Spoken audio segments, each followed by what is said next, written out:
CBS 12 News, nominated for overall and news excellence. CBS 12 News starts now with breaking news.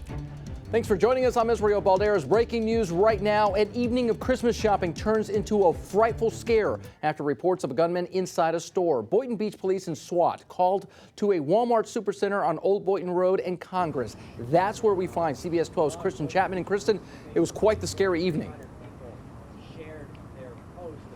Yeah, it definitely was. Around 9 p.m., Boynton Beach police received a call that there was a mentally unstable man inside this Walmart with a gun threatening to shoot people. Police were told the man was white, wearing a red Patriots jersey. SWAT investigated the building with a K-9 team and did not find the man in question.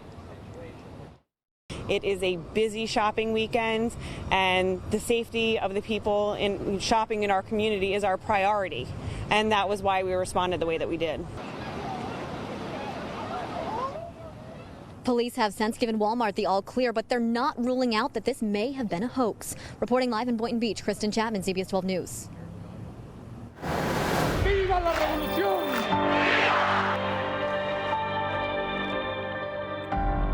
Will be fought in the capital.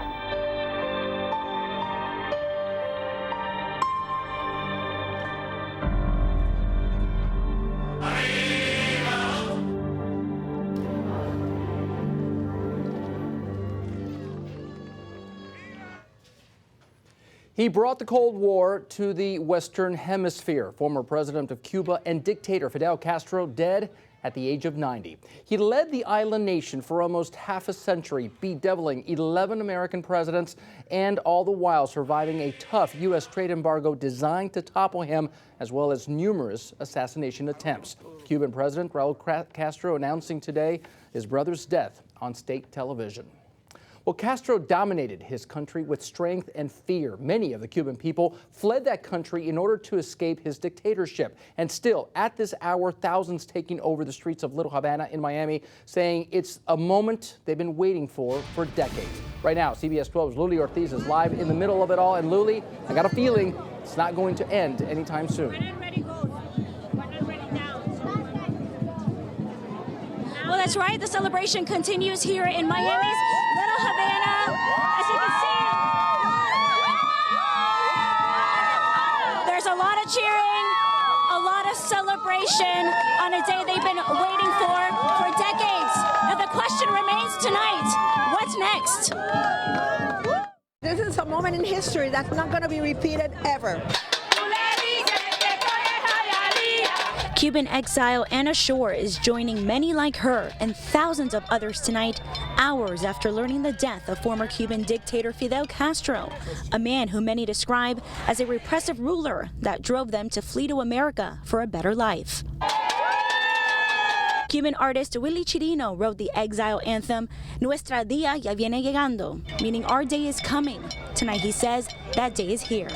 People must understand that the suffering of the Cuban people is very profound, and that's why a day like today, it's a day of hope for all of us. Pots and pans in hand, Cuban Americans remembering their loved ones who have died without seeing this day. I lost both my grandmothers last year, so within 6 months of each other, so that's kind of like we wish that they could have been here for this. Many risked their lives trying to flee Cuba in the early years of Castro's rule, ¡Viva la revolución! Including Robert Fabricio, who was one of the many orphans during the mass exodus known as Operation Peter Pan in the 1960s. Tonight he describes this moment as the end of a nightmare and is hopeful for the future. Hopefully next is a way of getting to the end of the nightmare. I don't know how it's going to happen, but it will happen, you know? Well, clearly the celebration doesn't look like it's going to wrap up anytime soon. I spoke to so many Cuban exiles who say that it's not about celebrating the death, but it's about the liberty that they've been waiting for decades. Reporting live in Miami's Little Havana, Luli Ortiz, CBS 12 News. Cuban American and U.S. Senator Marco Rubio saying tonight that Fidel Castro's reign turned Cuba into an impoverished island nation. History has an honest assessment of him as one of the most brutal dictators the Western Hemisphere has ever known. Rubio went on to say that the future of the Cuban government is now up to the Cuban people, Congress, and the new administration to stand with them as they struggle for basic human rights. Castro's death is a monumental moment for Cuba and Cuban Americans around the nation, the young and old, even putting aside political differences to celebrate the death of a man who tyrannically ruled that country. CBS 12's Kristen Chapman spoke to members of a younger generation born away from that repressive government. I'm getting a little emotional, but it's a big moment for Cuban Americans. While millennials and their parents may have differing opinions on Fidel Castro, today nearly 2,000 Cuban Americans are coming together to celebrate the end of a tortured legacy. I want to be with more people from my country, and we're all united for one cause. While the overwhelming reaction among millennials to Fidel's death is sheer happiness. Super happy. Very rejoicing. Seeing everybody go to the streets with their pots and pans and making noise, but very happy. The millennials' interpretation varies based on their upbringing and interaction with the island nation.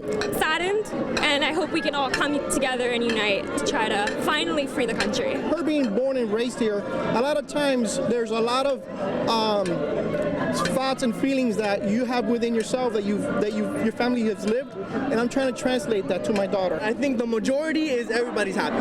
Now, ready to usher in a new era of freedom for Cuba. I'll always be hopeful for change, but this is definitely the start of progress. Reporting from Miami, Kristen Chapman, CBS 12 News. In South Florida, celebrations erupted as people learned of Fidel Castro's passing. For many, it's a day they've been waiting for a very long time as well. CBS 12's Jeremy Farinas has reaction for Cuban Americans who are now optimistic about the future.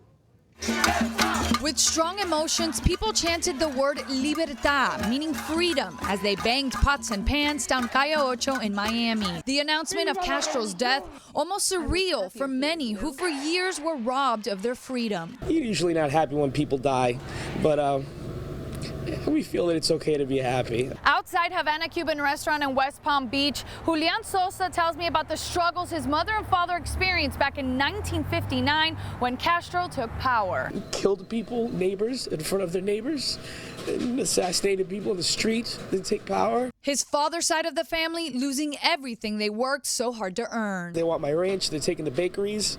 We had a couple bakeries, we had a cemetery there. Sosa gets teary-eyed knowing his father isn't here on this historic day. We lost my dad a couple years ago. I wish he was here to celebrate. For Sosa, Castro's death marks a possible end to an oppressive regime. This is just a symbol of the fall of a very horrible person. It's a great relief. For others like Cisco Herrera, who was born in Cuba, it's a day of grieving. Mourning, because I couldn't not celebrate that. So, it's just a human being like me. At the end of the day, it's safe to say Cubans are hopeful for change after more than 50 years of isolation. In South Florida, I'm Jeremy Farinas. And as many are remembering Castro as a dictator, Latin American leaders are remembering him as a revolutionary that stood up to the United States for years. We're seeing all of these messages today, from the Viva Cuba from Evo Morales in Bolivia to here in Brazil, the center-right president Michel Temer calling Fidel Castro a man of conviction. Venezuelan President Nicolás Maduro said it was their turn to keep the revolution alive, which may be difficult as many countries are now moving away in Latin America from Castro's leftist legacy and more to a right-of-center government. Well, President Barack Obama releasing a statement on the death of Castro, the president reflecting on the relationship with Cuba that has been, quote, marked by discord and profound political disagreements over the past 60 years. Mr. Obama said his goal has been to improve relations between Cuba and the United States.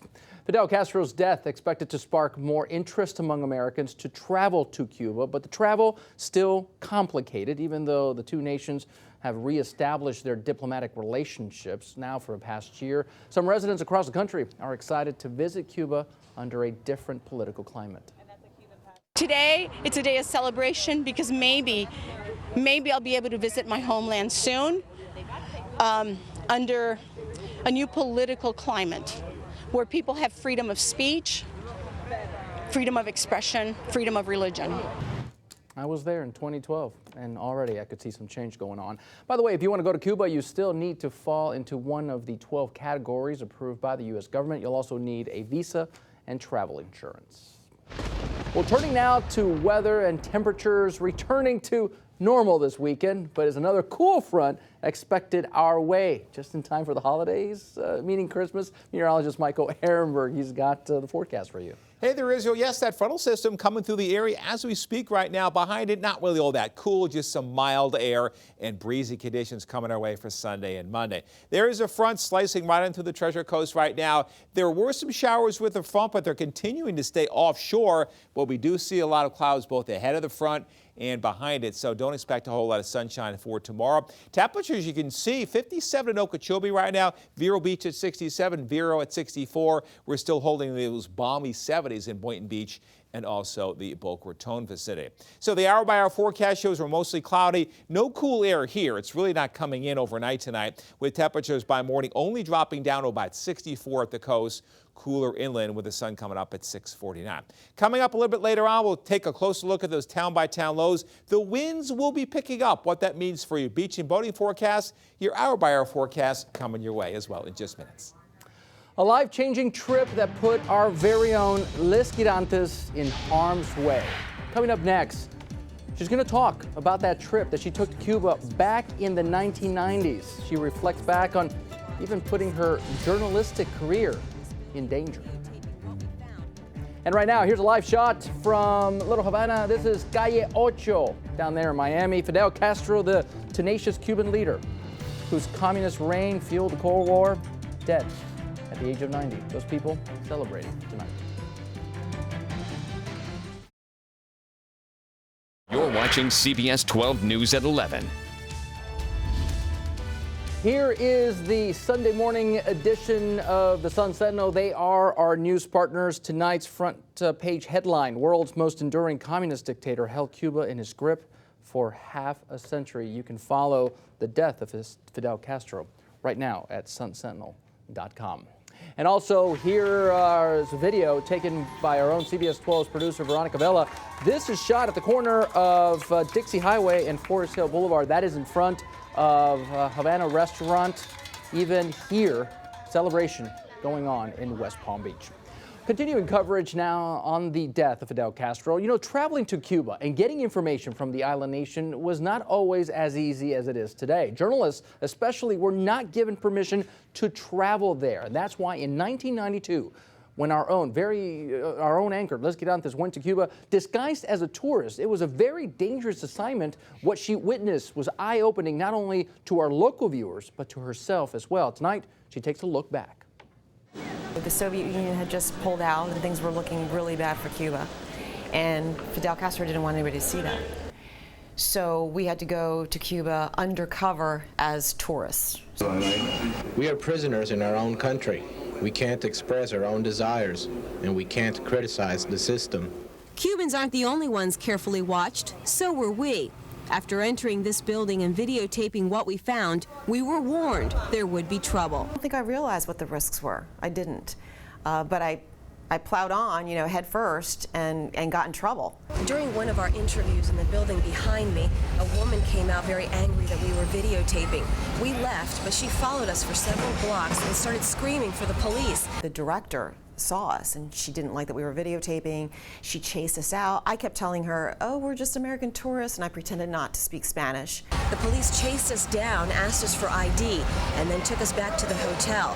Our tour guide had to negotiate and beg for the police not to arrest us or confiscate our tape. It was very, very scary. I mean, when we were talking to the police, we were pretending to be dumb American tourists and not speaking Spanish. And we could hear them in Spanish saying, we're going to take them down to the station and hold them and arrest them. It was very sad. I mean, I had a job to do, and I had a very limited time. I only had 48 hours in Havana. I was undercover pretending to be a tourist, but I had to get the story. Stark reality is not far away. Even along the official city tour, begging children approach tourists. They beg not for money, but for gum. While I was doing my job as a journalist, of course I was feeling personal feelings as a Cuban American, going there and thinking, this could have been my life. That was scary. And there was also sadness. to see such deterioration after my parents had talked about how beautiful the city Havana was and how beautiful the countryside was, and it wasn't like that anymore. Let's get on this in the days of hardcore journalism. That's why she is the best. When asked how she felt about Fidel Castro's death today, Liz's mother replied, quote, "It's 50 years too late," end quote.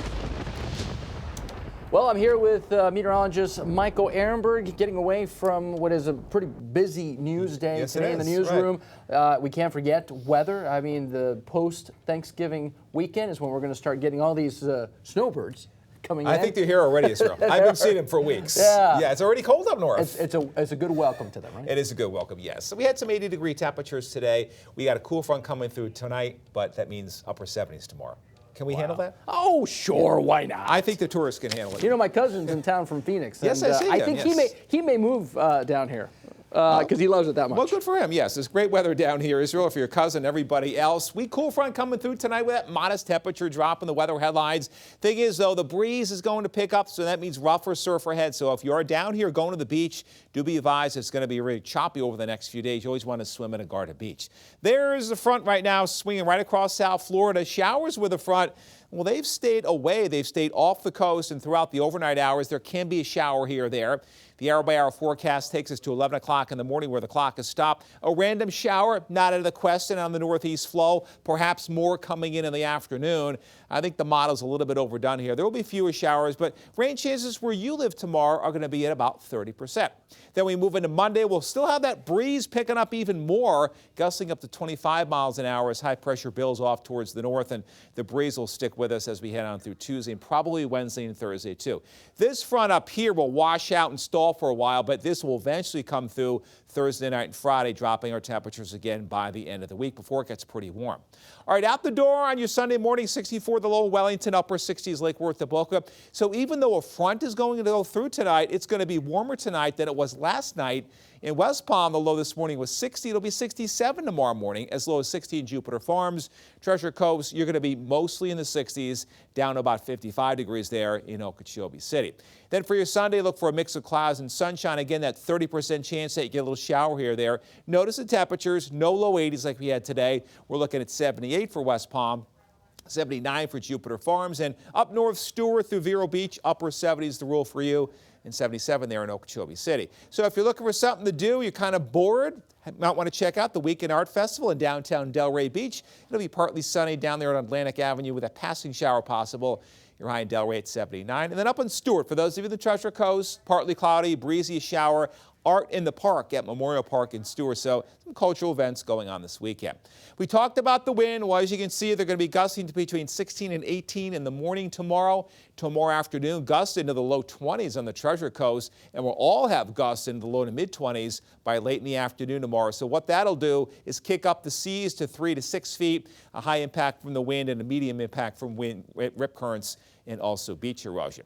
Seas tomorrow up to 3 to 5 feet. The windiest day right now looks to be Monday, with that onshore flow giving us a 5 to 7 foot sea, and then seas coming back on Tuesday to 4 to 6 feet. All right, forecast for the rest of tonight, we're mostly cloudy, a few scattered showers possible, but for now there's nothing on radar. You're low by 64. And then for your Sunday, clouds and sun mix. I think the emphasis on clouds tomorrow with a random shower, again, not out of the question, that gusty breeze, a little cooler, with a high at 78. Small craft advisories in effect if you're taking your boat out tomorrow. Watch out for that. Seas 3 to 6. Winds northeast, really gusty at 20 to 25. All right, here's that 7-day forecast. The weekend's always in view. A gusty breeze with warming temperatures and low rain chances through Wednesday. We could be in the upper 80s Thursday before the next front drops it back a bit by the end of the week. There's your forecast. Love it, love it, love it. You know, Thanksgiving weekend is all about football. Yeah, I know, FSU and UF playing right now, but we got more than just that coming up. He's the man. John Evanson with sports. Well, the Saturday after Thanksgiving, you got those big rivalries, right? Always. You got the Iron Bowl, which is Alabama or Auburn. Mm-hmm. You've got FSU, UF happening right now. And then in Kentucky, you got Louisville and the Wildcats. But for us, we've got Lamar Jackson. That's why we care about it. Important game today. Yes, former CBS 12 Athlete of the Week, Lamar Jackson, was a lock for the Heisman Trophy for most of the season, but a tough Louisville loss last week and a few ugly picks today, and suddenly he was playing for a lot more than the win during today's fourth quarter. The former Boynton Beach star looking to ice the Heisman with a big performance against Kentucky, but things are looking dicey as far as the game goes late. Wildcats leading by 7. Action Jackson intercepted by Blake McLean, second turnover of the day, so Lamar with some extra stretch here to make up for it at the other end. Ties the game at 38 with 8 minutes left. Jackson wasn't going to lose his chance at a Heisman today, but he did lose lots of balls. He coughs up his third turnover there, and this one was costly, leading directly to Austin McGinnis's game-winning field goal. Jackson would throw another pick on his desperate Hail Mary, but the Cards lose their second straight 41-38. An extreme good news, bad news scenario for the FAU Owls in their final game. We'll start with the extremely good former American Heritage star Devin Singletary. All good lately, 29 carries for 235 yards and 3 touchdowns. This was FAU's second highest scoring game in history. 6 rushing touchdowns were a school record. Only problem is Middle Tennessee set single-game school records for points and total yards, 757, 495 rushing yards. Tale of 2 games here. They win at 77-56. Just a little game going on right here between 2 Florida colleges. Florida has some catching up to do. Late fourth quarter, 24-13 Knowles. Former Cardinal Newman star Travis Rudolph with a third quarter touchdown. We'll see what happens here. You can call it the Suncoast basketball team, the hosts with the most, I guess, if people still call people that. Not only do they host the best Turkey Weekend high school hoops tournament imaginable, but they won both of their games over Miami Central and Olympia. Blanche Ellie from Pompano Beach and Green take on Wellington High School. Head coach Matt Collin getting his talented team ready to roll. And holy Toledo, it's Nick Toledo, quick as a whip. Feed for Mr. Mundell. Has to work for the layup. The last guy you want on the fast break transition right here is future Illinois star Trent Frazier, but that's what you get down the court. Unfortunately, it was the Wolverines losing tonight, 63-54. The St. Andrews bench watching on as the seniors do what we're used to seeing them do. Anthony Polite, not so polite, with the huge follow-up slam. Then it's Ryan McAdoo with a little give and go, ends with the quick lay-in, just how he wrote it up right there. Marcus Pelletier getting the jumper to go, so it's Polite once again. Hoop and Harmage, 3-point play. The future Seminole had 29 points. Ivan looking for the 4-point play, and it's the tray and touch, I guess you could call it. 4-point play. St. Andrews wins 78-58. Royal Palm Beach head coach Scott Dobbs drawing up a play for his Wildcats, and by gosh, it works. Leonard Thorpe Jr. tosses it to I'm not sure who that is. Etienne is his last name. Easy dupe. Thorpe Jr. getting very generous this afternoon. Dishes off to Jules Jasmine. Lays it in. It's Royal Palm Beach losing 63-51, and we will be right back. CBS 12 News outerwear is provided by Under Armour. And here's the last check of your forecast with Michael Ehrenberg. Okay, front goes through overnight, Israel, and that means temperature is a little bit cooler tomorrow. Not that much. Temperatures in the morning will be in the 60s, rising onto the mid to upper 70s by afternoon. You will notice a gusty breeze, and there is a 30% chance for shower. We stay kind of cool into Monday. Windy, breezy weather through Wednesday, getting into the upper 80s by Thursday. All right, thank you very much. Before we leave you tonight, let's go and take you to what I believe is Havana, Cuba. Here's a live shot from there. Fidel Castro, dead at 90. We'll continue this big story tomorrow.